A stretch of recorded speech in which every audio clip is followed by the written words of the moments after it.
Welcome to another episode of Catalyzing Radical Systemic Change, where, in my own words, it's all about discovering, mapping, and cross-pollinating what I think are the necessary building blocks towards a planetary civilization ahead.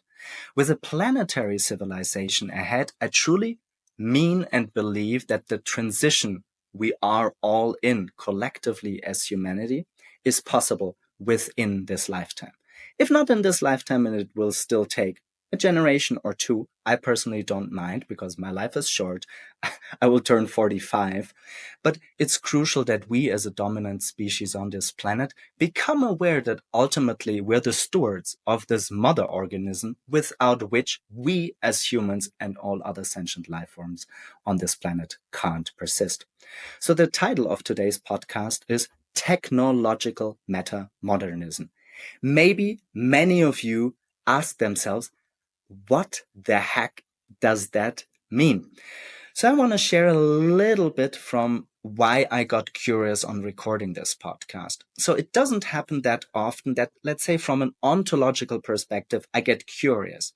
So my background, I always define myself as a heretic integral being. So when I was 25, I kind of stumbled over the opus magnum of Ken Wilber, like sex, ecology, spirituality, and then took a 7-year deep dive building the integral scene in Europe in parallel to my studies with a special focus on macroeconomics. And when then, I don't know, some 5 years back or so, a guy with the name Hansi Freinacht, we will talk more about this specific human being, or like rather the avatar that Hansi Freinacht is, and he coined a term that's called metamodernism. So I don't want to reveal too much about it, but I really had a couple of really pivotal moments that deeply inspired the further steps I took as an entrepreneur, and truly believe that personal individual transformation, cultural transformation, and ultimately systemic transformation need to be understood and woven together for, let's say, to manifest the planetary civilization that, at least for me, is at the core of who I am and at the core of my purpose. So I want to have, like always, introduce the guests themselves, because I find it an oddity to, well, speak about Stephen Reid and Michael Garfield. So like always in my podcast, we're tying the biographies of the guests into today's topic, which again is technological metamodernism. So, Stephen, I'm really a fan of your work. I need to admit, especially because I really believe we're like very complementary, because I know, truth be told, for example, very little about AI. And I'm not such a tech savvy guy. I had my first laptop when I was 22. I never did code a line. I'm a guy using a like MacBook, Apple, front end. And that's pretty much what I can navigate. And anything that's more complex than Slack, I hand over to a tech team that's supporting me. So, Stephen, I'm really curious, especially about this like kind of almost tripartite pattern of personal transformation, cultural transformation, and systemic transformation. So if you don't mind, Stephen, when I hand over to you, do you mind sketching 2 or 3 pivotal moments in your biography that tie you into today's podcast? So super curious how you present yourself to the listeners, Stephen. And yeah, let's get it on. The floor is yours. Thank you, Alistair. Good to be here again. So I might do it somewhat chronologically, but just hitting some of the key moments. So my father worked in IT, and for as long as I can remember, I've been around computers. I can't remember a time when I couldn't code, actually. So technology is very much the world that I come from in that sense. I studied physics and then complexity sciences, including some climate physics, and got very interested in climate change in particular. Why is no one doing anything about climate change? It seemed to me back in 2008, 2009. So had a stint in the climate activist movement. Ended up working for a bunch of think tanks, notably the New Economics Foundation in that time as well, on new economic systems. And at some point around that time, also had my first psychedelic experience. And that was a real unlock for me that got me really interested in inner-led change, the path of personal growth. And again, I became interested. Like, how if, given there seems to be so much potential benefit to these substances when used correctly and safely, how is it that they're illegal? And so in 2014, I founded the UK Psychedelic Society, which was campaigning for the legal regulation of psychedelics in the UK. In 2020, we spun out some of the code that I had written for the Psychedelic Society, handling its gatherings and events, to a platform called Dandelion, which now any organization can come and use. And since around that time, also, I've been kind of returning to my roots of teaching courses on technology topics. For the first few years, it was mainly around Web3 and blockchain, and then more recently, it's been around AI. So the metamodernism piece, probably around the same time as you, I became familiar with Hansi's work. I think at that point I probably was somewhat familiar with Wilbur and the kind of traditional integral scene, but it was Hansi that kind of like really lit me up on that way of thinking. I've been friends with Daniel and Emil, the two guys behind Hansi, since that time. And it's just about probably 6 months ago now, having never previously presented any public content on metamodernism, I was asked by the Hermes Amara Foundation, which is the foundation set up on the death of Rob Babea, a quite well-known meditation teacher that taught at a place called Gaia House, to deliver a presentation on emptiness and metamodernism. And so that ended up being an opportunity to compare and contrast the thought of Hansi and Rob. That went quite well. And then I thought, hey, like I'm kind of there's potential here for me to step a little bit more into the metamodern kind of like public arena, if you like. So I then had an opportunity to do a presentation on technological metamodernism, beg your pardon, for the first time at Zoo Berlin, a Web3 based conference a couple of months after that. And from that came the idea of actually doing this 4-week course. That's going to be starting in mid-September. We can maybe talk more about the details later, but I'm very happy to have recruited a really fine lineup of guests to that course, not least the wonderful Michael Garfield, who's joining us today as well. Yeah, I mean, there's so much to unpack, from the biographies. So as the two of you, wished to do so, we're going to take this pretty intuitive. But before we unpack the complexity of your biography and how that ties into today's topic, Michael, I just want to hand over to you so that people get, a feel of the people in the room. Sure. Yeah. I grew up a brat of the travel industry and amusement parks in the United States. My father worked for Universal Studios and Walt Disney Company for most of my childhood.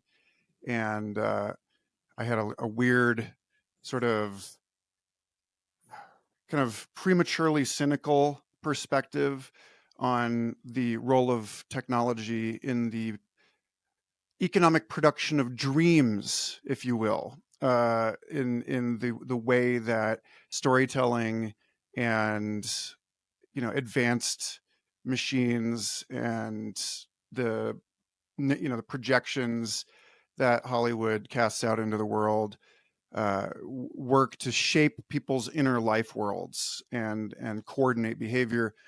But at the time that I was growing up, I was mentored by a kind of notable paleontologist, Dr. Robert Bacher, who was prominent in shaping the public image of dinosaurs. And his paleoecological work revealed that these creatures were very intelligent and warm-blooded, and lived in family structures. And I did 7 summers of paleontological research with him while I was a teenager. And he was the principal paleo consultant on Jurassic Park. So I had this kind of weird, like my backstage view of that story in particular, and the relationship between technology and capitalism and the non-human world, that came in large part just at the knee of Robert Bacher, who had he was not just a paleontologist, but had taught the Talmud in Hebrew and had been a Johns Hopkins anatomy professor, and initiated me into a kind of desert mysticism at a very early age, and a kind of transdisciplinary way of thinking through Socratic methods. Uh, at the end of my college years, I encountered Ken Wilber's work, and I encountered complex systems science, and I became preoccupied with questions about the evolution of intelligence and the role of consciousness, language, culture in what I later came to understand are called major evolutionary transitions, like the evolution of multicellular life or of social organisms. And so, Ken obviously adds the adult developmental perspective on this, and the way that different structures of consciousness enact the world in different ways. And I found myself suddenly incompatible with the lifelong plan that I'd had to just do dinosaur science, and stumbled around looking for a way to pursue these bigger questions about the evolution of intelligence in a graduate program, until I fell into the orbit of Sean Esbjorn Hargens, who was a co-author of Ken's and had just launched a new graduate program in integral theory at John F. Kennedy University. So I was by about 30 years the youngest person in that program, because it was really more like a adult, retraining kind of thing for people that were already established in their careers. And I met and started working with Ken kind of very early on. For a while, I was a part of the editorial board for his own website, and found myself bumping up against these issues like the the ways that he was misrepresenting evolutionary science, but the way that the academic community wasn't taking his broader perspective seriously either. And so that kind of fizzled out as an academic career, and led me into working for 13 years as an itinerant artist and musician and public speaker and technology blogger and creative technologist. And I did in those years, I did a lot of interesting, weird stuff. I beta tested Google Glass, and I gave talks on the evolution of technology and consciousness on 4 continents, including in some very unusual spaces like the Commonwealth Bank of Australia.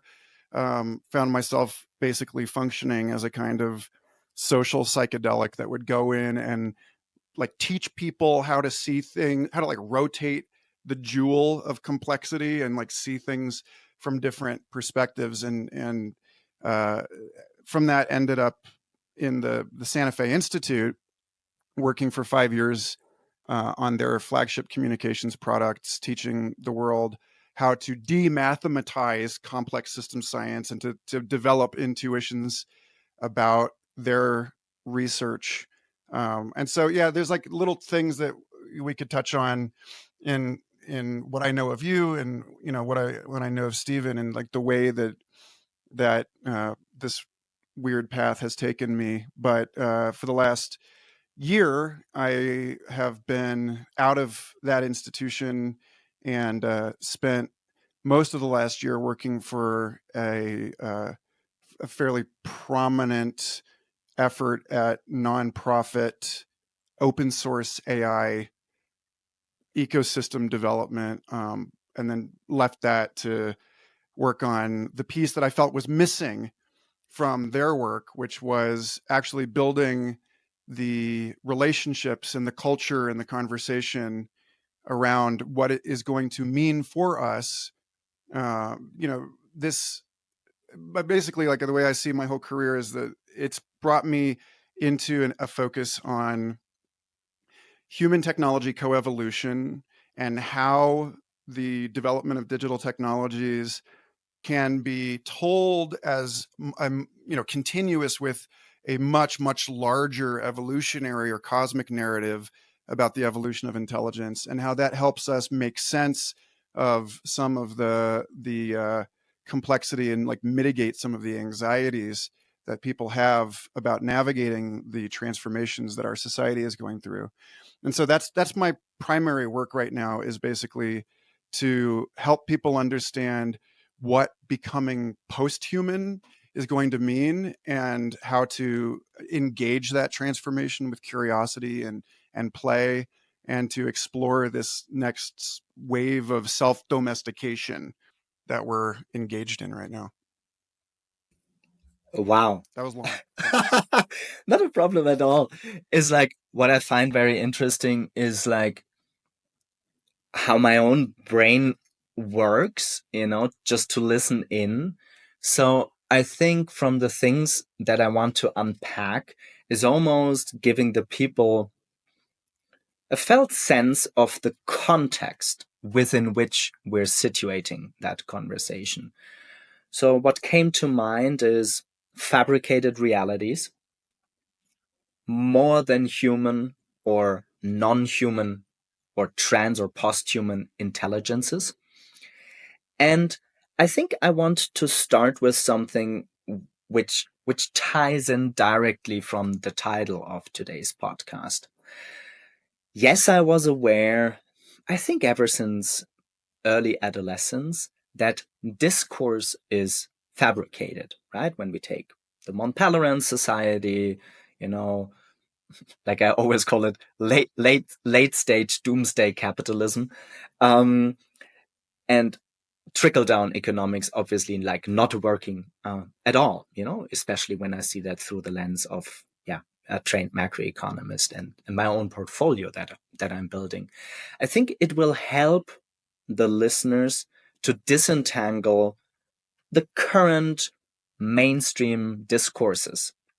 So I admit that when I saw the acronyms of E/ACC, I did not know what it is. But when I then Googled it and said, okay, it's just a shorthand for effective accelerationism. And then obviously all the doomers, doomsday preppers, and then techno-feudalism.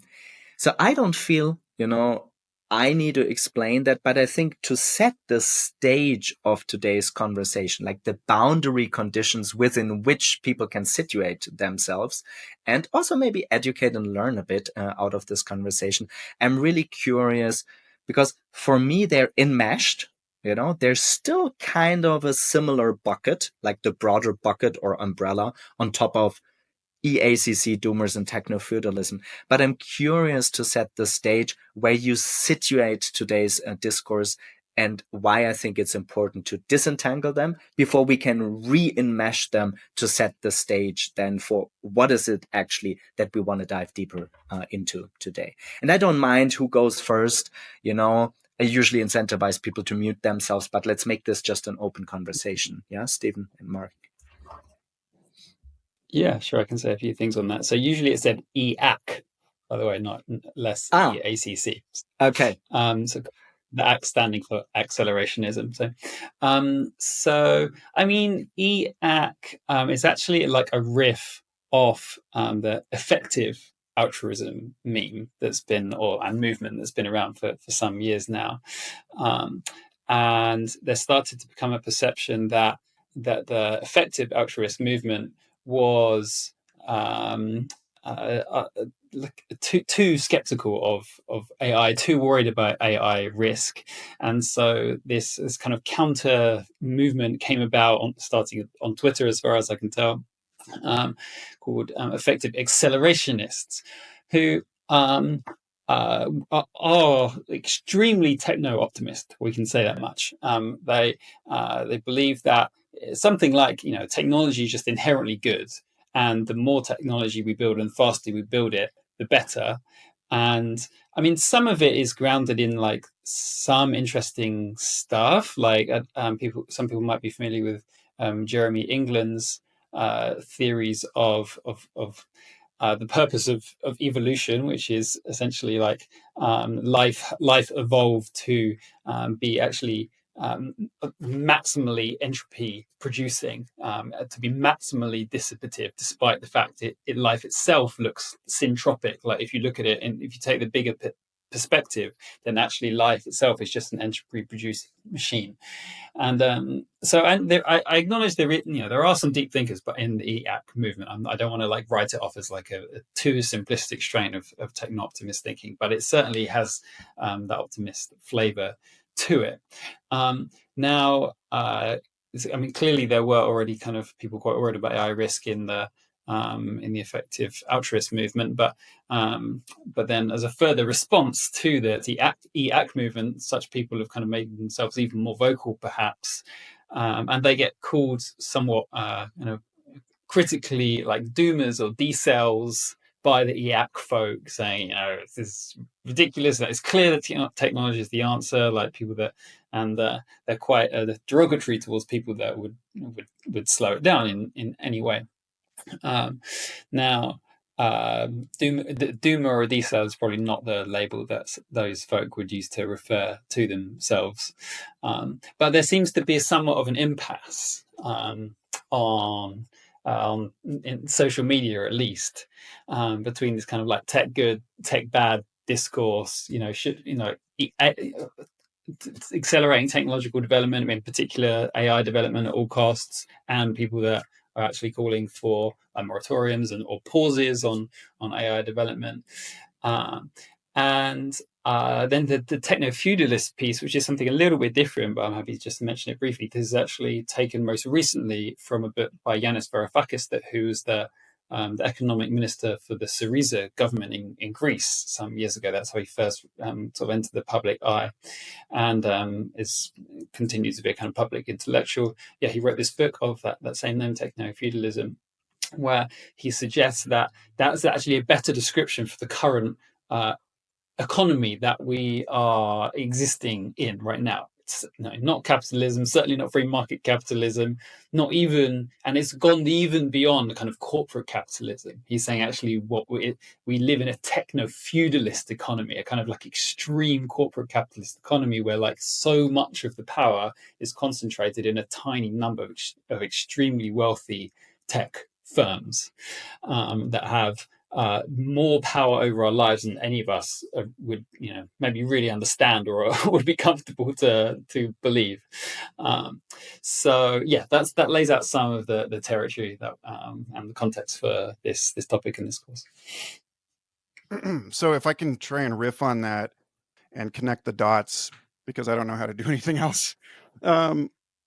So this whole thing about life as a dissipative structure, right? That England is building on the work of Ilya Prigogine, won the Nobel Prize in chemistry in 1973 for this idea of dissipative structures, which is part of this much larger framework in search of a general theory of living systems and a general theory of evolutionary processes that has deep roots in the work of Claude Shannon and information theory broadly. And that's a big piece of the work that I picked up after college to pursue and ended up simmering in for 5 years at SFI. And, one of the things that I'm glad that the complex system science community in its current form really emphasizes is, again, this kind of many model thinking or multiplicity of perspectives.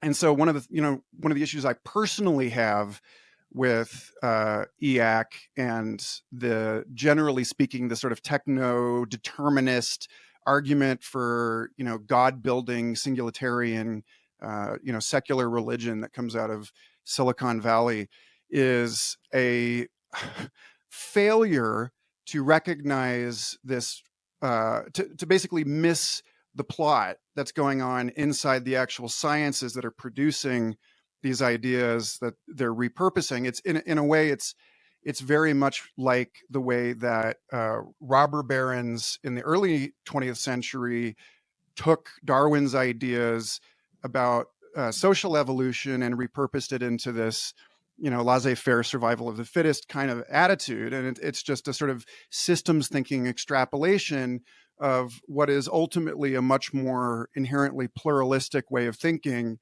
and an appropriation of that into a a commitment to a kind of all against all fatalist submission to the optimization functions of our markets and our bureaucracies. And, Cosmo Shalizi, SFI physicist and political economist or political scientist Henry Farrell wrote a piece in The Economist recently on how the Shoggoth of AI, this sort of Lovecraftian monster that people half joke that we're dealing with now, with these enormous opaque systems that present, fun like AI girlfriend face to you, is their point is that actually the idea that these statistical processes that we're leveraging now in AI systems actually have their roots in the origins of all human institutions. That that the limited liability corporation is a form of artificial intelligence.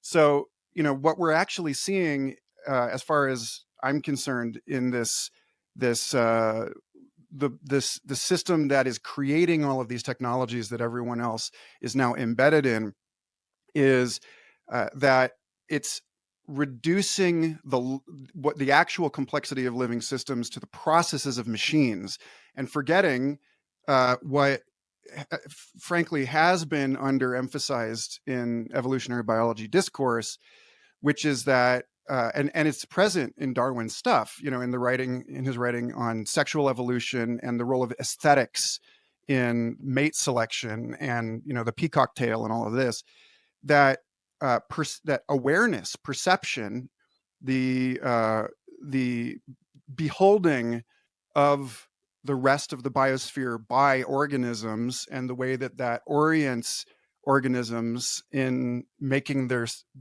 their decisions, that we can't just reduce everything to behaviorism. Again, kind of tying back into Ken and integral and metamodernism, that there is an irreducible interiority to all of this. And if we're going to anchor it in somebody who's very popular in the current discourse, that Ian McGilchrist's work on the bilateral kind of attention modes, where what we have is a very goal-oriented, determinist, instrumental type of thinking that has taken over a conversation in which there's kind of on equal footing.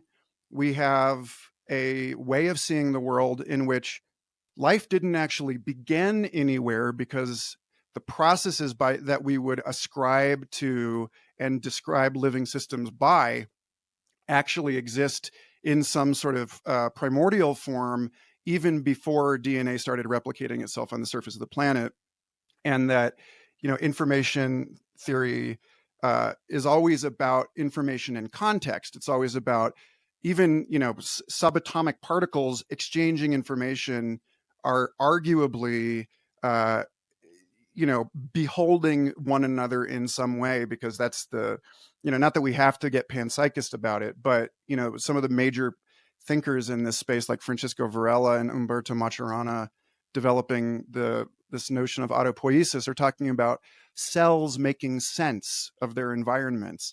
So one more thing I just want to stack on this is that this notion of the dissipative structure, this notion of evolution as an entropy producing process, the actual implication of seeing, fully integrating this way of seeing the world, is that evolution is not headed into a single attractor basin. It's not guiding us all into some sort of homogeneous, unified, gray goo, but that if you look over the history of the evolution of the biosphere, the planet has become more and more finely individuated. More ecological niches have emerged. More species diversity exists now, even amidst this collapse, than has existed throughout most of the history of the planet. And if you want to put it in economic terms, it's, the market trends up even through its collapses. And so, I think that if we're going to serve anything by adopting this entropy maximization kind of way of seeing things. It's a commitment to the service of the cultivation of plurality. It's, allowing for a greater diversity of perspectives on what's actually going on. And that's where I think Stephen and I really meet in our thinking on this, is that this is not about the doomers getting it wrong or right. It's not about the singularitarians getting it wrong or right. What we're talking about, and what I spend the majority of my time, I started 10 years ago. I started writing this book called How to Live in the Future, about what we can say will be the same rather than what will be different. What we can say will be the same is that anybody telling you the future is going to be any particular way, they have a kind of vested interest in propagating this point of view. And so my vested interest is in pointing out that the future will actually be an interference pattern between all of these different vectors that we see and their complex interactions. And that, if anything, the future to which we must adapt is one in which we have to be far more humble about any kind of such claim. That this is really about learning about the plurality and multiplicity of perspectives within each person and within the kind of exponential recombinant interactions between people and other organisms and our institutions and so on. That word humility was coming to me also, just briefly, Alistair. Yeah, like this. So I think it's important that, like, that at the base of it, lots of these kind of EAC folk kind of use this argument, like, well, ultimately, at the end of the day, evolution wants us to evolve into an artificial superintelligence. Like, and then, or kind of on the other side, you have folk that maybe not so explicitly stated, kind of like maybe feel like, well, evolution wants us to evolve in diversity and complexity and polarity. Now, I think this word humility, like, it really is important. I think the most humble position say, we don't actually know what evolution wants. It's like, it's like trying to look at your own eyes or something like this. It's actually like beyond any of us. However, that doesn't mean we can't make value judgments and actually have the conversation about what truly is important to us. And that actually is that question is deeply connected to Daniel Schmachtenberger's work on axiological design, which attempts to transcend and include this like EAC and Duma divide. Yeah, it's precisely where, because I'm always trying to ground things. So Daniel Schmachtenberger's very famous podcast on the generator functions of existential risks, like, deeply influenced me. My personal take on it, I think you don't need to over complexify things, but this is also true for another human being that I adore, which won't be part of this podcast, which is Indy. So for me, just since I have this like daily meditation practice, just sitting in the morning, like roundabout for 40 minutes, I wonder, when we say, okay, we don't know, which at least that's my personal opinion. So we don't know, and we don't know shit, basically, right? We're like, there's a big hybris within us as human beings that we truly think, we're the crown of the species. What we are, we're the most dominant species on this planet. And so far, at least how I read the science, we have not been that benevolent to those who co-inhabited, like, the planet, right? So I wonder, from this very high level, first start of our conversation, what are the different pieces when we all three agree, okay, it's not even that we're trashing the doomers perspective. We're not trashing it. We're not trashing effective EAC, like effective accelerationism, and we're also not trashing techno-feudalism. What is, if not a synthesis, then a way to tie them together? And I'm happy to refer to people that are very well known. So let's talk about the work about like Daniel Schmachtenberger and how he tries to create a synthesis, and why that's important for our red line of the podcast today. Yeah. So So first, I would say he suggests that actually there's another position that he calls nihilistic design, which he suggests is actually the dominant kind of philosophy of technology at this point. With nihilistic design saying something like, well, technologies are only as bad or as good as the people that use them. Yeah, there's nothing like inherently good or bad about any particular technology. And furthermore, that when it comes to questions of like value and technology, they suggest that a dominant view is that, well, people kind of poo-pooing value. So what even is value? Isn't all value culturally constructed anyway? Like at the end of the day, it's a sort of meaningless conversation. So basically we can forget about questions of value, and by extension, we could say kind of morality and ethics when it comes to technological development. And like, let's just build cool shit, and see what happens. Now that's a little bit different to the techno optimist perspective, which is actually says no, like technology is inherently good and we should build more. Like this nihilistic design perspective sort of just says, like that it's not appropriate to talk about technology itself being good or bad. Now, but the axiological design is something that Daniel's been promoting, which says something a bit different. It says that actually, no, technology does encode and embed values into it, and we can be really careful and thoughtful about how a new technology might influence human values if it is used at scale. So the example that he gives going all the way back is the plow, and how the invention of the plow probably affected human attitudes towards working animals and humanity's attitudes towards animals prior to the invention of the plow. It seemed like there were a lot of very animistic societies around. There was real reverence for non-human life. But then once you start actually using working animals, it's very difficult to sustain the same kind of like sacred relationship when you're like whipping an ox all day to kind of like, to plow a field to make you food. So, and then a more recent example would be the smartphone, and kind of along with it, social media.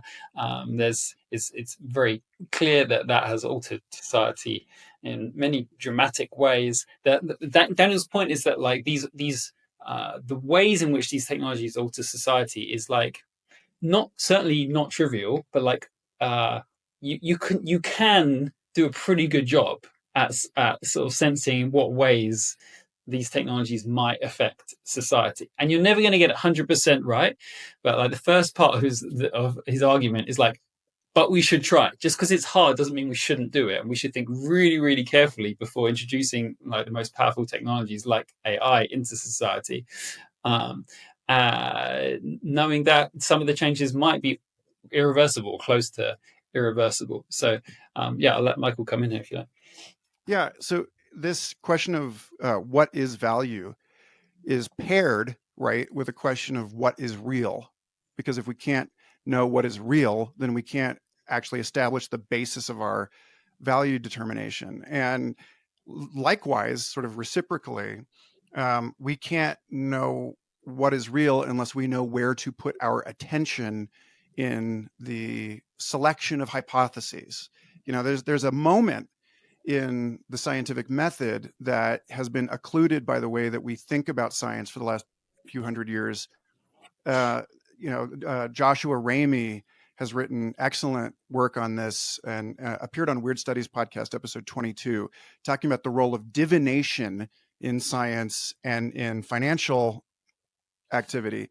It says that there is, again, in a kind of McGilchrist sense, there is a moment when we have to look at the pattern without trying to ascribe or sort of predetermine the mechanistic basis for our decisions and act on intuition. And that intuition in this sense is actually part of mature reason.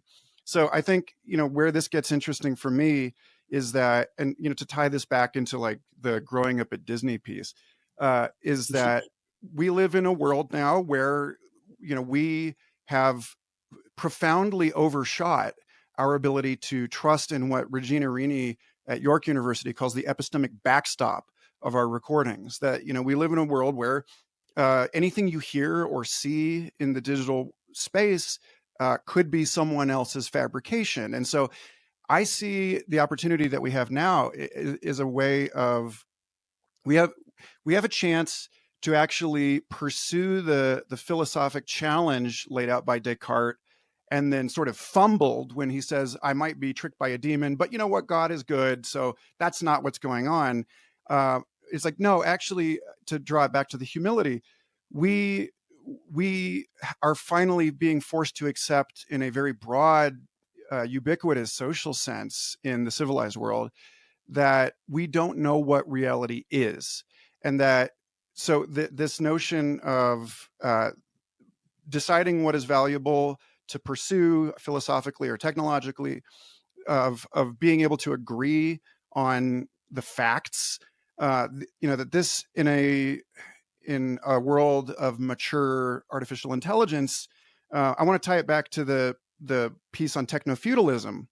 It's like, it's not this sort of sense that we're back in the dark ages right now in the 21st century is not unique to that sort of critique of our institutional structures, but has a lot to do with the increased complexity of our knowledge structures and the fact that our aggregate intelligence now so vastly outstrips our individual ability to make sense of it. The amount of time that we can take to cultivate expertise in an area is just so like minuscule compared to the complexity of the systems that we're actually addressing. And actually, when I had Daniel Schmachtenberger on Future Fossils, his characterization, this was like 6 years ago, his characterization of the predicament that we're in is that there's a massive disparity between our sensing structures,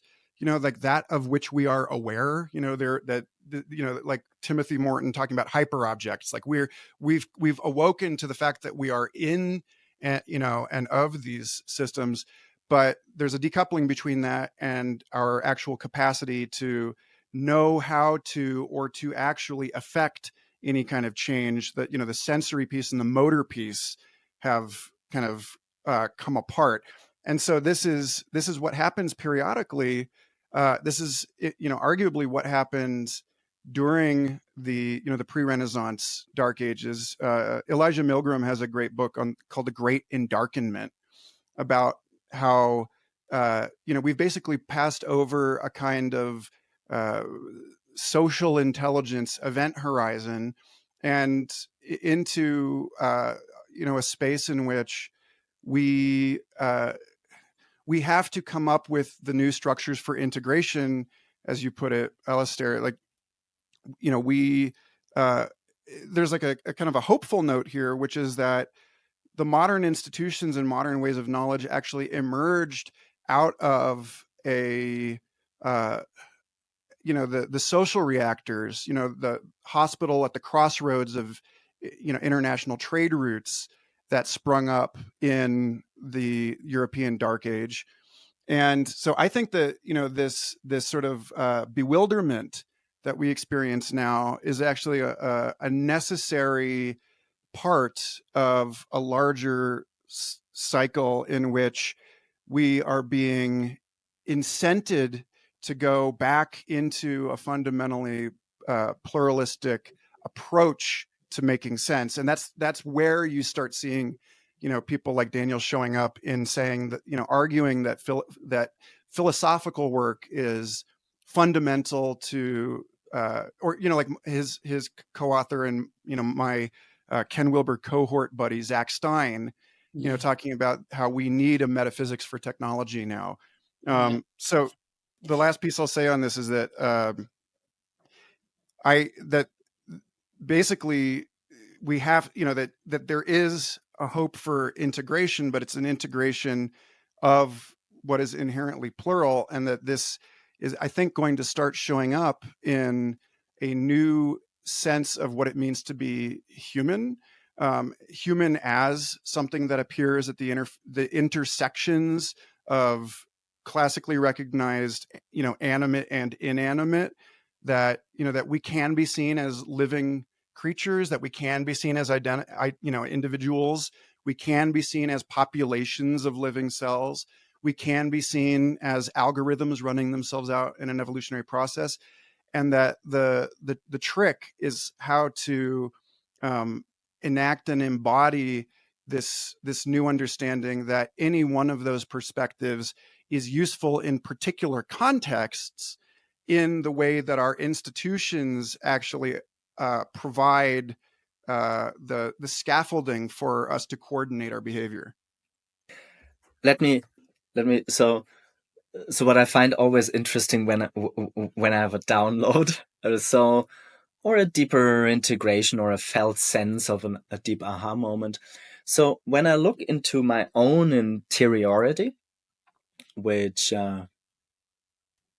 has a very dark side to it, and I've seen the dark side of, let's say, the Second World War, the Nazi regime.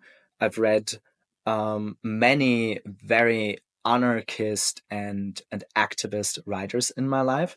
There's a part in me which tends in my interiority towards like this doomsday scenarios, right? It's just um, I believe in the power of science, and when we just look at the figures, right, it really looks like we're building a perfectly designed maglev train, right?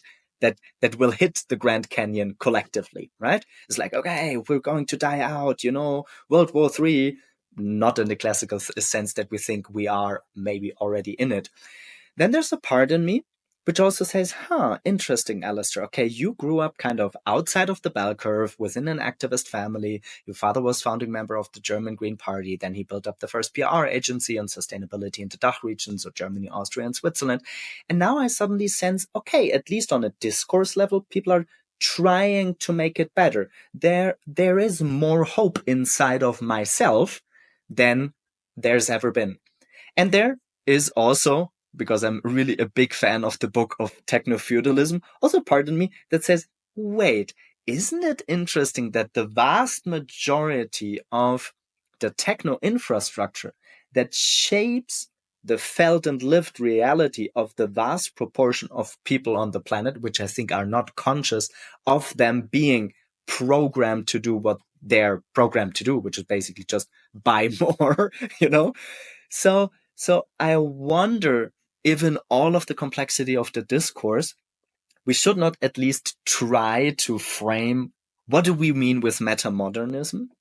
Not that we say, okay, subscribe to metamodernism and this is the answer to everything, but just, to try to tie the complexity like into why metamodernism? Why is this interesting just to explore for people, as a framework that may be integrating how societies develop, how individuals develop, and how culture develops.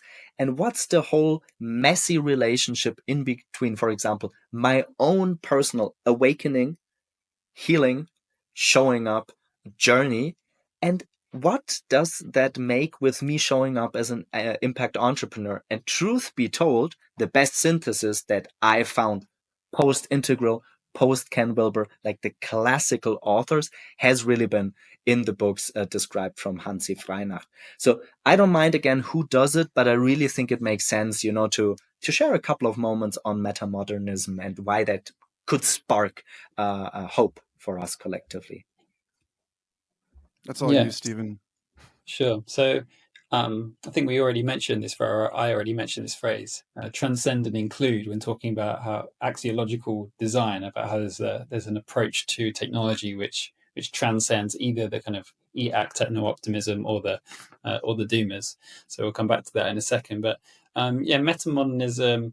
Actually, Hansi didn't invent the term. It was being used by academics prior to Hansi's work, but he certainly kind of popularized it amongst a particular subculture. And Hansi talks about it in at least three senses. So a cultural phase, a kind of mood or zeitgeist comparable to things such as the Romantic period, the Baroque, the Enlightenment, or realism or naturalism or cubism in the arts. We could talk of different genres of music, whatever. Like it's a And in that sense, it's not like different or beyond. Sorry, it's not beyond. It's simply different. But however, he also uses it in the context of it being a developmental stage, in the sense that adult comes after childhood, which comes after infancy. And in this sense, there is intended to be some sense of progression in the term, that metamodernism is only something that can come out of and after postmodernism, which in turn can only have come out of modernism, and so on. And now that, it really, really importantly, that isn't to say that metamodernism is any way kind of morally superior to those past stages. It's simply saying that there is a meaningful sense in which it is more complex, that it does include those past stages of development. Do you mind me way. interrupting you? Because I think I have a felt Yeah. sense of the followers of my podcast. I really think let's make this a larger session, because I think unless people understand developmental stages and why that may be important, on how certain trauma ties into adult personal development, and what are like kind of interventions to like heal or integrate that. Because for me, I feel like I'm blind for the trees because I see the forest, or the other way around, maybe. But I think it's important for people to understand I would call it a meta framework, like metamodernism, and how that tries to integrate modernism and postmodernism. And I really think, to underline that, why it is important to transcend and include postmodernism, because I think mainly people are so successful from the techno-feudalist perspective and the agenda setting behind and the power structures behind and the techno infrastructures behind that are able to hack down people down to their brain stems. So let's unpack a little bit, like individual personal development, collective, like societal development, so that people get more of a felt sense of metamodernism in like for framing like this overall podcast. I really think that's important. Do you mind So if you're saying I? with reference to modernism and postmodernism, was that what I was understanding? Or Yeah, exactly. Go for it, Michael. Yeah. So, I mean, I want to bring it back to one of my favorite books that I read in grad school with Sean Hargens, which is Robert Keegan's In Over Our Heads, The Mental Demands of Modern Life. Keegan is a Harvard developmental psychologist who put into very concrete terms and into historical context the kind of stuff that we're talking about now, by noting that the various structures of consciousness that we develop through in childhood, that he's identified through clinical psychological research with Suzanne Cook-Greuter and others, the way that they specifically transcend and include each other. I'll give an example. Like modernism basically comes from, arguably, the cultural interchange that was going on as international trade opens up, and as human mobility and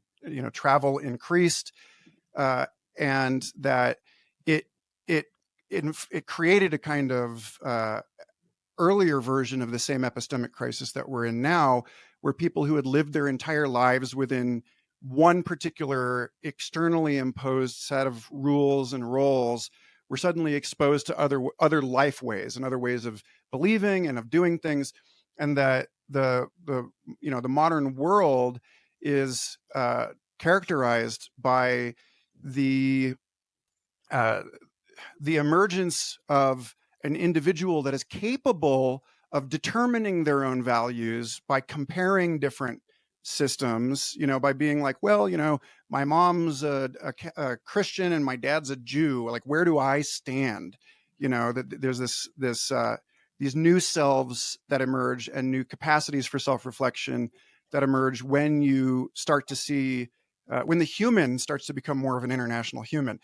And by the same coin, the postmodern is similarly an offer to relativize that kind of self-authoring value system by acknowledging the ways in which value systems themselves emerge in a kind of ecological co-creation relationship, that self is something that requires other and is defined by other. And so that the new self of postmodernism is inherently bound by language and by upbringing and by the this broader kind of ecology. You get in the postmodern world, you get general relativity and quantum mechanics and ecology and depth psychology kind of all at once, looking at the way that this newly awakening, more global identity can make sense of itself. And, out of that, you start to, I think we're seeing a kind of maturation of postmodernism in conversations about animal consciousness and about the wood wide web of mycorrhizal relationships in a forest, and about the possibility that that the language that we use around artificial intelligence is not it's not just superficial, but that we are actually keying in on a much deeper sense, again, to draw on like Tim Morton's stuff, that we are ourselves like objects or machines in an important way at the same time that the living world is alive. And so there's that this is where, again, I think that this notion that that metamodernism, I mean, to put it, kind of characterize it in another way, one of the really brilliant non-disciplinary cohorts that emerged out of trying to make sense of complexity and out of the sort of conclusion of technocratic globalism running its course in the mid-20th century was William Irwin Thompson's Lindisfarne Association, which was like an inherently monastic constellation of people working in all of these different domains. And Bill Thompson's curatorial ethos with that group was to intentionally pick people that have very different ways of seeing, very different value systems, and very different like methodologies. For instance, like the Mind and Life Institute that brought neuroscience and Buddhism together emerged out of those meetings. And so, it's a way of moving out of saying that, like the scientific approach has been relativized, but now actually forms a kind of useful and irreducible organ function within these other systems. So, I think where the buck really stops here is that the kind of, when we're talking about being on the perfectly designed maglev train running over a rail, the way that we develop steering mechanisms for this vehicle is the way that Bill Thompson put it, is that we are like the cells that are forming a new early kind of multicellular organism and are learning to not just float through gradients of nutrient soup, but are learning to actually swim through those gradients, to actually use these different systems to observe things stereoscopically. And so I think the role of negative feedback, the role contrary to the fatalism of both EAC and Doomer thinking, is that we have an opportunity to actually anchor the cybernetic helmsman, or the executive function of someone who is making their choices in life, but again grounded in this understanding that those choices are all based on a fundamentally limited perspective, or that our rationality is bounded in some way. And I don't know, Stephen, I would love to hear you. No. I want to tie into that with a funny, really deeply funny and deeply moving experience I only had yesterday evening. So if that human being listens to the podcast, I hereby, without explicitly mentioning that human being, I ask for permission to be able to voice that. So what I find striking, really, is Alistair, completely out of the bell curve, so starting to meditate at the age of 17, right? I mean, nobody started to meditate at the age of 17, right? The people were in their 50s, right? Same when I met Ken Wilber, like none of the investors out there knew about like integral. So yesterday I'm approaching, like a 3-day investor conference with like dozens of family office meetings, and literally like barely 30 seconds into a conversation with a human being I never met, seemingly one of the most renowned AI experts on the planet, multiple like 3-digit million exits, right? He talks about his experience with ayahuasca and that he was completely atheist and that he was called, to become basically a contributor to make a difference, for this like crucial threshold we're all in. I'm mentioning this because I want to go into the next like bucket of our conversation, Michael, when you said we as human beings, like scattered, like billions of us around the planet in this like amorph soup of trying to make sense with each other with like various, gradients of sometimes seemingly completely contradictory values. And I think this, what I call like planetary civilization, can only manifest through rites of passage. Some of them intentional, but I can clearly say when I did my first psychedelic intervention, which was oddly enough ayahuasca and so crazy strong, in my early 30s, sure, I invited it as a rite of passage, but what that did with Alistair was like something like way more profound.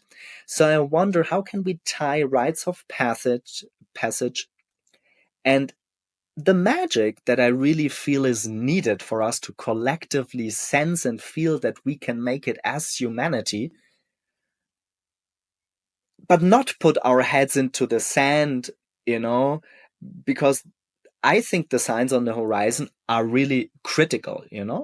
So I want to hand over to you, Stephen, and why do you think, especially in the context of like technology, rites of passage are so important, and what role can technology play to scaffold, but also to support creating deeply transformational experiences, as well as helping to integrate them into a broader context? I'm really curious in that. I just want to do a really brief kind of like overview of the story so far, because we've got quite far out at times. So we covered this like EAC and Duma kind of divide, and the suggestion was that they both somehow have a like an overly simplistic or kind of incomplete attitude when it comes to technological process, and that there are thinkers like Daniel Schmachtenberger proposing frameworks like axiological design, which in some sense transcend and include that divide, that see there's partial truths in both of those perspectives, but we need some more complex and more whole way of looking at this. And the suggestion in that particular case is that we should base the technologies that we develop on our values, the things that are like most deeply important to us. So those might be things like, as is suggested by a book that Zach Stein works on, actually, called First Principles and First Values, things like uniqueness, eros, intimacy, desire, relationship, evolution, harmony. How could technology actually be in service of those things?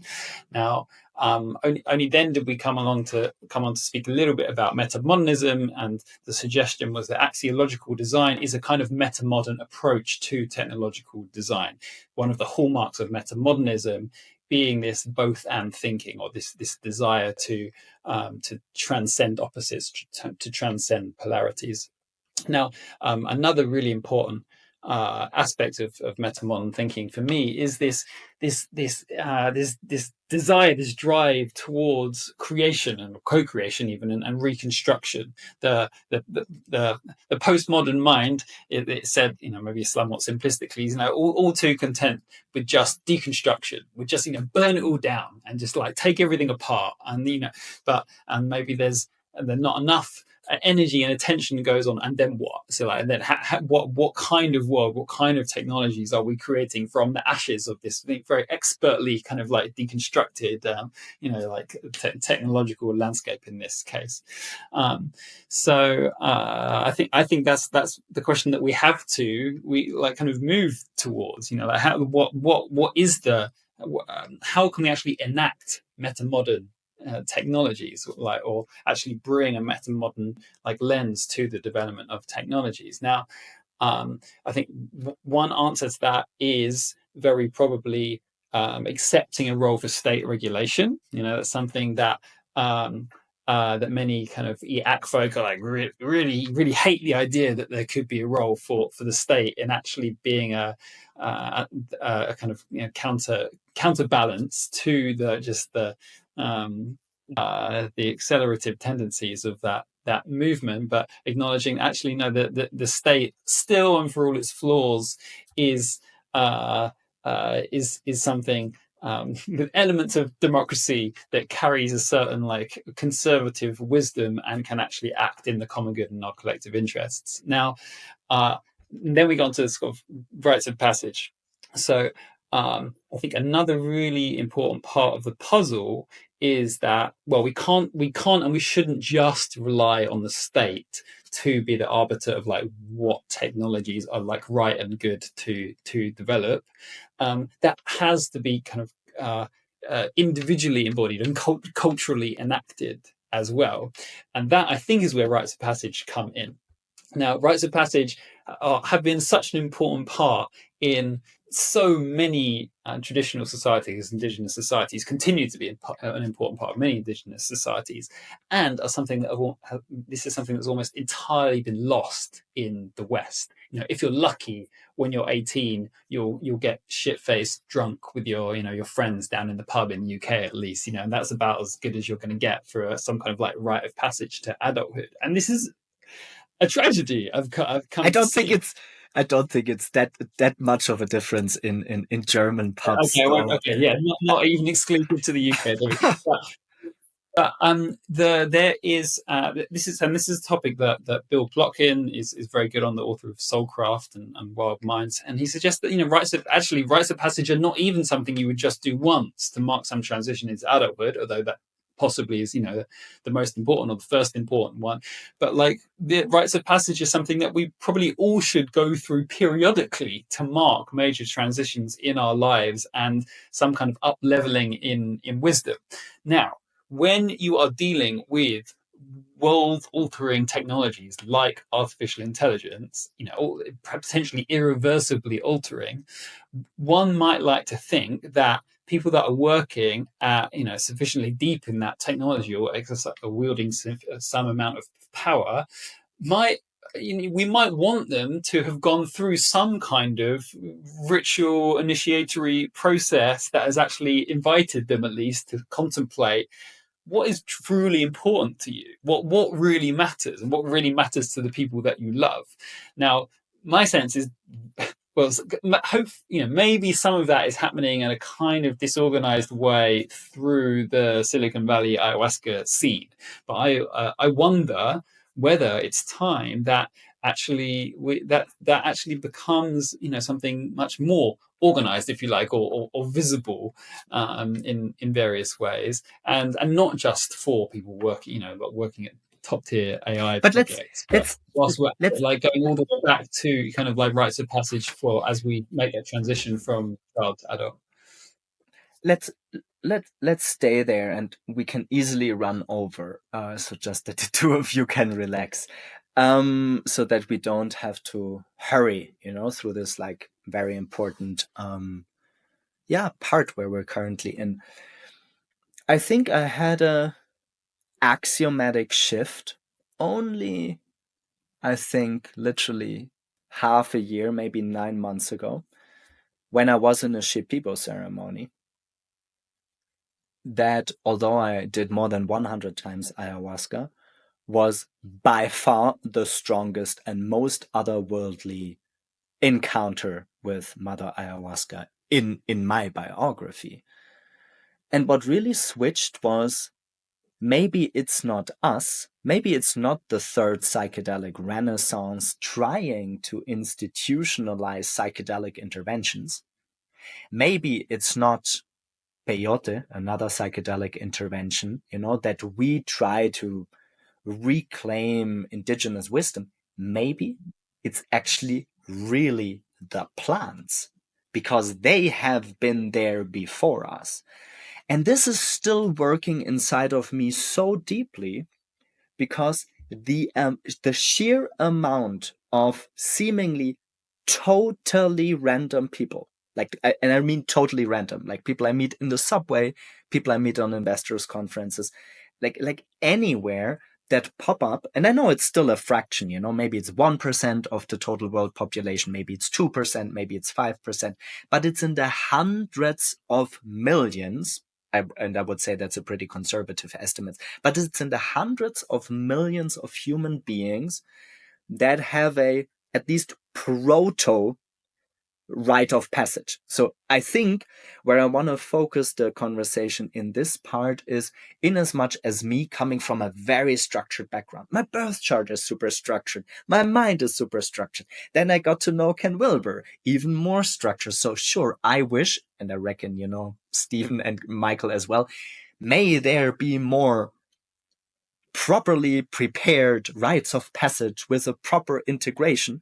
But it also seems that a lot of people have really very deep pivotal moments in their biography, where at least for the first time maybe in their lives, they really see something that is so other to them that they awaken to a deeper yearning inside of them to be something else than just a passive rat in the rat race of like late stage capitalism.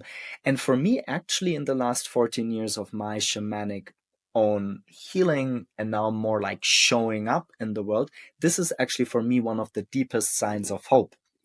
Before I hand over to you, Michael, I'm curious, how do these rites of passage specifically tie into the overarching header of today's podcast of technological metamodernism? Yeah. As quickly as possible, I think that, I want to just draw attention to a pattern that I think it's really important to consolidate for people, which is Stephen talking about the relationship between markets and states and culture, and this idea that technology generally represents a kind of like mineral intelligence that is embodied through crystalline forms of evolution, the market dynamics themselves.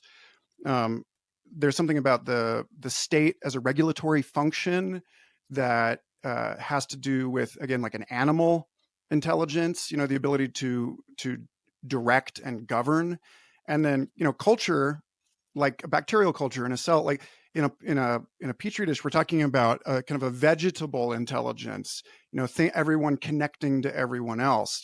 This is the basis behind like the mycopunk movement, of which I find myself a very active enthusiast. And so I think it's like, the nature of this encounter with otherness that you're talking about is the moment when someone realizes that their identity is not merely housed in one of the three corners of that triangle, and that the like the psychedelic effect that the internet is having on us, I think, to connect everything to everything else in a kind of culturing or vegetal way, it begs, like, I think that you're right, that the main work now perhaps is not to actually induce rites of passage, which is something that I found kind of, there's like a self-congratulatory thing that you see in both, evolutionary communities as well as in, capitalist, techno communities. I don't see any need to push the river here. What I see is a need to provide people with the frameworks that allow them to integrate these experiences. And those frameworks are not just conceptual.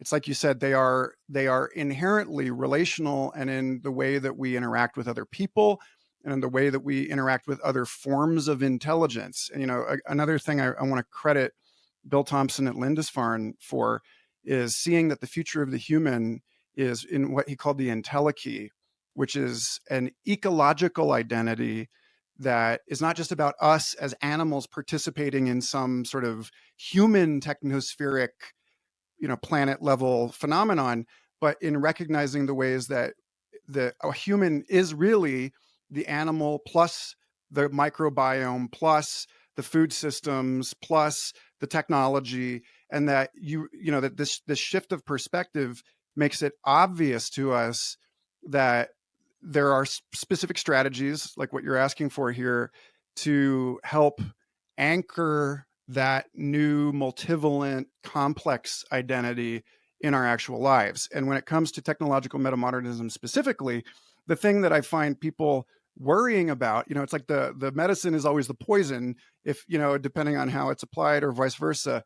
I actually see a lot of benefit to the use of advanced technologies like AI in helping coordinate us with each other and in helping us sort of normalize the perspectives by which we can engage and play with plural identity. In particular, like mixed reality, the ability to use AI to create generative avatars so that, we can project ourselves into technological spaces in ways that feel truly representative of the complexity and the multi-perspectival piece of this emerging. It's not enough to call it a human, right? Because we're actually talking about an ecological self. I think that's where the dream work that you see in both shamanic traditions and that you see technologized in the entertainment industry starts to really step forward. I'll give one concrete example, which is my friend Stephanie Lepp was on Future Fossils 154 to talk about a project she had that won a Webby Award called Deep Reckonings, where she used deepfakes to create videos of disgraced public figures like Louis C.K. or Brett Kavanaugh or Mark Zuckerberg, who were coming to terms with the harm that they had caused to society. And so it was a way of like creating a sort of convincing simulacrum that we all agree is fake. We know that this is a fabrication, but it allows us to engage in a collective storytelling exercise where we're able to do the cultural work, the therapeutic work in society of dealing with our values at scale. And I think that that's like a really concrete example of how to integrate the heroic dose of the internet. I saw just on that, I saw a video just in the last week of like a deep fake of Donald Trump takes ayahuasca that seemed to be doing the round.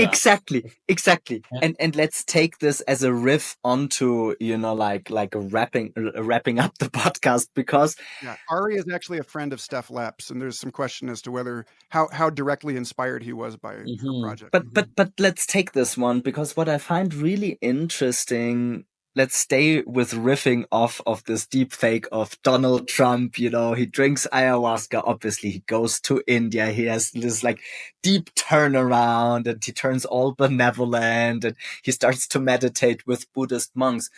Because if I look back in the rearview mirror over the course of history, when things are really messy, it's usually art and various forms of humor that are able to break the shell of these seemingly contradictory parts of how power is structured. So I want to give a utopian, proto-utopian, I don't know what we want to coin it, like outlook for our listeners. So because the oddity inside of myself is, especially with ayahuasca, less so with all the other substances, there's a deep complementarity or simultaneity, I think, in the collective consciousness, one of which is very dark, like beyond imagination cruel. And the other one is actually full of light and hope, and that we can make it as humanity through this like pivotal moment in our collective history. So I really want to share some sparks of hope, especially for those listeners who are like, yeah, listening in or maybe even viewing us that have not heard about these like various protopian futures that we think that are possible. So having said that, let's just jump right into the last maybe 10 minutes or so, and yeah, share some of where we also, as part of these podcast people, meeting in this virtual room together across continents, really see signs of hope. So, I mean, I think I was hearing from both of you in that past section about rites of passage, a call for or a suggestion that maybe these things don't need to be so organized. So, to the extent to which plant medicines, like very, very deep-rooted meditative traditions seem actually to be increasingly well known, in these tech communities, including some of the most powerful companies out there. That's a good sign from my point of view. Clearly, there are people can like kind of miss the point with some of these meditation styles, or that they can take these psychedelics in an inappropriate set and setting. However, on balance, I'm much happier knowing that that's part of the mix at this point in history than not. The and at best, it does entail a deeper wisdom and a deeper care, and maybe even like just a slowing down and reconsidering of how and when and why these technologies are being developed, and for whom. And on that question, then I'm very excited to understand that some interesting work is being done around AI powered drones for reforestation, for example. What I jokingly referred to on a last podcast with Michael as not EAC but tree-ack, and that but I would love to be hearing more about that, rather than just like AI is gonna like increase GDP by this much and improve office productivity by this much. Like, I honestly could not give a shit about either of those, those measures at this point. But like, what I want to hear about is like, how many times faster is it going to help us to replenish like diverse forests on this planet? And another thing that not quite different area, but I think an area that's there's much more kind of imaginative and speculative, but actually very important for those reasons, is AI assisted communication with animals and maybe even plants. Could we actually use AI to like decode the language of like non-human species and allow us to have like a new appreciation for their intelligence and sentience and their own values and needs and desires? So that's where I would love for this to head. After once it's certainly not just about do the meditation retreat or take the ayahuasca just to understand how we can move things forwards even faster in the current direction. Like my deep hope is that it actually invites a revaluing, a reconsideration of what these technologies are for, or could even be for, and actually moves them in the direction of the ecological and makes them in service to all life on this planet. Michael, before handing over to you, and then we need to wrap it up with some last words or statements, I want to tie into what Stephen just shared. I truly believe that a deeper communication with the plant kingdom, and especially the animal kingdom, in the very near future will jointly create a field of coherence towards us, meaning humans as the dominant species on this planet, to create shepherd consciousness.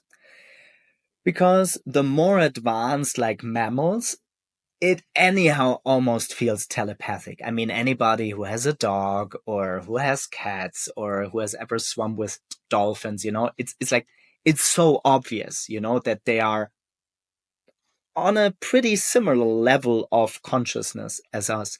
And I think if we can extend that to other specimen of the plant kingdom that are farther away from us from a point of view of evolutionary biology, but I especially think if human beings were able to build even a deeper relationship with some of these magnificent, like old forests, still alive, or if there were a manufactured way of Walt Disney to make the millions of tourists to talk really to the few remaining old redwoods. I really think this could be acupuncture points in like the collective consciousness, that are exactly needed. And they're fun and they produce money, but I really think there's something to it. So let's give it another, like big, crazy philosophical, riff of that, Michael, and then let's wrap it up together with some closing words.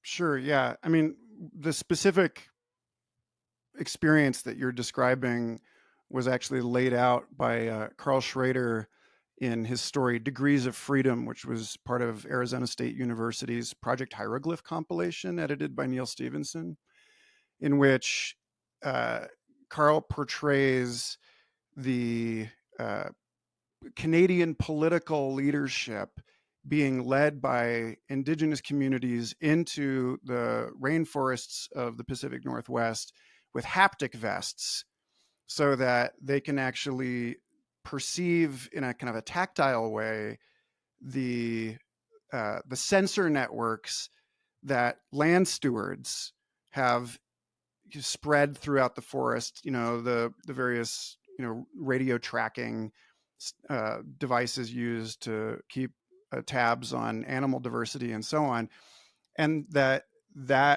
kind of technologically assisted psychedelic experience, sober to the extent that anything is sober, meaning not mediated by plant medicines but by the machine, that played a pivotal role in changing the minds of the people that are engaged in making decisions about the destiny of those forests. And I love this. I think that it's really important, but I want to, and I want to add one more example here, which is I'm friends with, again, Stephen and I talked about this when I had him on the show recently, which will come out after this, unfortunately. But we talked about my friend Gregory Landue and the work that he's doing to kind of midwife this community of regenerative finance enthusiasts or devotees with the Regen Network and Regen Foundation, where they're doing a similar thing, which is using blockchain technologies and artificial intelligence and really clever sensor network stuff to make the proxies for the biodiversity of these different regions visible to the market, but in a way that actually incents land stewardship, in a way that does not, like the carbon situation that we're in now, sort of incent all of these weird cockamamie schemes to just capitalize on carbon sequestration, but actually makes it so that it's easier to take care of the land than it is to destroy that land in service of extractive capitalist approaches. That said, I want to issue a note of caution here, which is that the current framework that we have for technology is sick or broken, and that it's being used primarily as a way of expanding our leverage over systems that we are not giving say in the decision making. That there's a sense in which even in Carl's really optimistic vision for using technology for ecological conservation and stewardship, that the land itself is not really participating in the Canadian regulatory process. And so, I have a lot of hope for systems like Austin Wade Smith, also at Regen, and I had a conversation about autonomous ecological institutions where, we actually find ways to use the technology to not just give a voice to those beings that don't speak human languages, but to also give them political power and agency. And I think that this is a huge piece that is mostly missing in these conversations. That, we can certainly, I really honor the effort being made by the Interspecies Internet Initiative, for instance, to create the algorithms by which we can interact with whales and, elephants and other non-human animals. But if it ultimately serves the purpose of just folding them into the system of the technological extraction of capital, if it means that suddenly whales have body image issues because they're on whale Instagram and we're just using it to sell them whale products, then forget that. Like, I do not wish to play a part in that future. The future that I wish to play a part in is more accurately represented by futures like Star Trek, in which the whales, there is cetacean ops on the deck of Starfleet vessels that are participating in the navigation of those vessels, that are actually contributing to the crew decisions on board these interspecies or transspecies cohorts. So, like, I don't want to see everything that we're learning about technology simply facilitate the expropriation of non-human resources in service of what we claim are human goals, but are ultimately the uh, the goals of our institutions. It's like, really, like, people right now are themselves trapped within these systems that do not actually serve the needs of people. And I would hate to see technology just expand the domain of capitalism or bureaucracy to exploit the forest, rather than to give the forest a voice and, economic and political power and representation.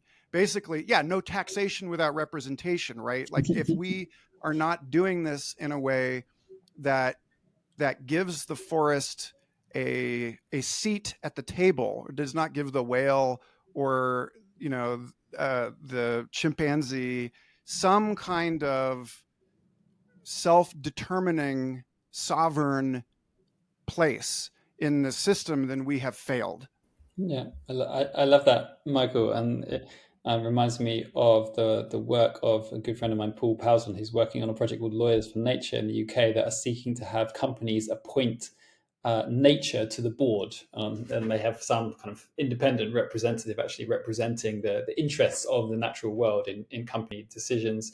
Also, Joanna Macy's work on the work that reconnects and the art of the council of all beings, where we actually have an opportunity to step into representing a particular species. So the idea that this if there is a movement towards AI for communication with the modern human world, that actually as soon as possible should end up in political power being held by those other species, I think is a very beautiful idea. Alistair, I see you're back now. Yeah, let's see how my team cuts that together. But since it's only the last 5 minutes, I don't think it's a problem. You missed a really good point.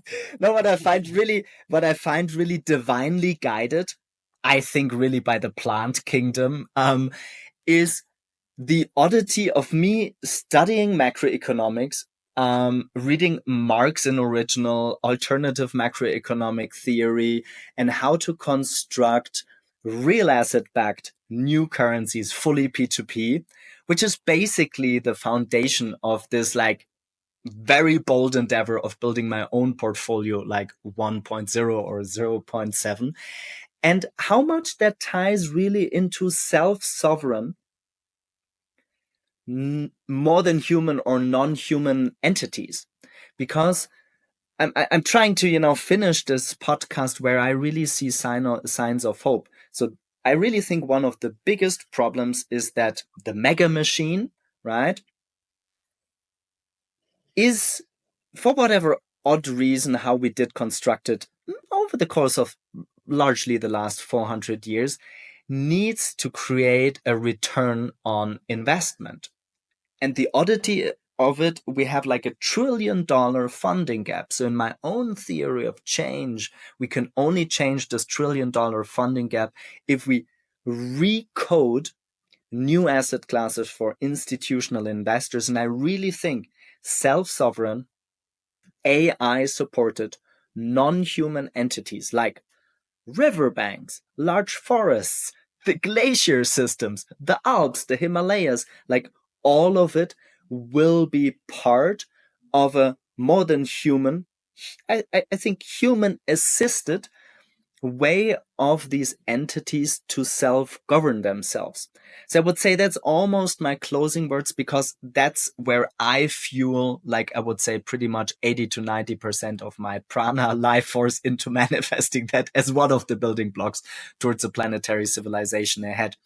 So towards the end of this podcast, my gut feeling is, let's give the word first to Stephen, because if for you as the listener or the people who are watching this video, anything of that was really interesting, there's an amazing course upcoming with amazing guests like not only Michael and Stephen, but also other really well-known proponents in the field. So I really think it's okay, because I hardly ever offer that to give the shout out for this amazing course and give it to you, Stephen, before then handing over for some last words to you, Michael.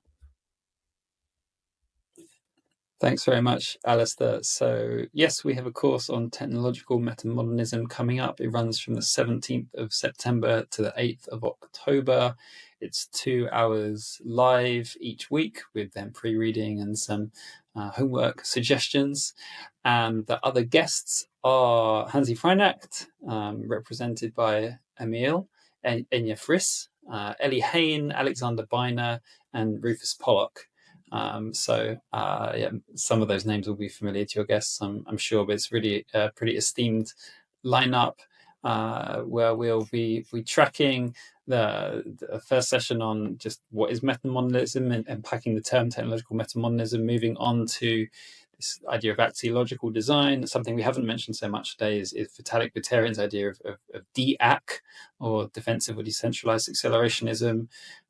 Third session, technological metamodernism, myth and magic. That's where we'll dig into some of these questions about ritual and initiation around tech and the role of imagination.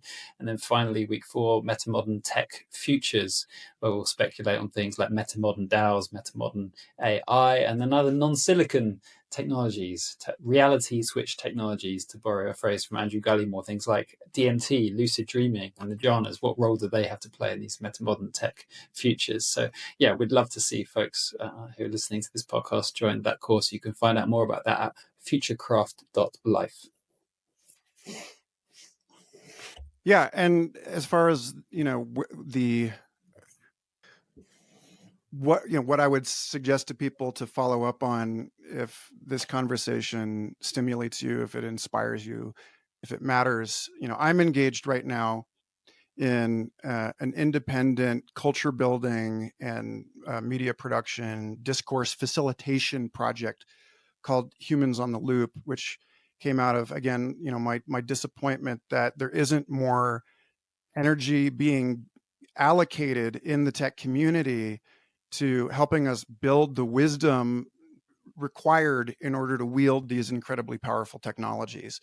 And so Humans on the Loop is a provision of public goods in the form of both media artifacts, on record conversations, interactive, interfaces, as a way of like bringing all of our collective wisdom into focus around these ideas that we've discussed today. It is ongoing. It is entirely grant funded. And I would love to speak with anyone who takes an interest in this and wants to contribute to the my new friend Unsu Lee of Imaginal Seeds, following Tony Chi's comments, or Tom Chi's comments on Nate Hagen's podcast, basically called it, like, this is ecological engineering beaver work. This is precisely what you're saying, Alistair. It's like, it's not issuing an immediate financially legible return on investment. The return on investment is helping create the relationships and the insights, making those relationships and insights legible to the community of people engaged in this work, that helps to raise the likelihood that we are all living in a future that we want to be living in. So I'm writing about humans on the loop on my Substack right now. That's a good way to carry this forward.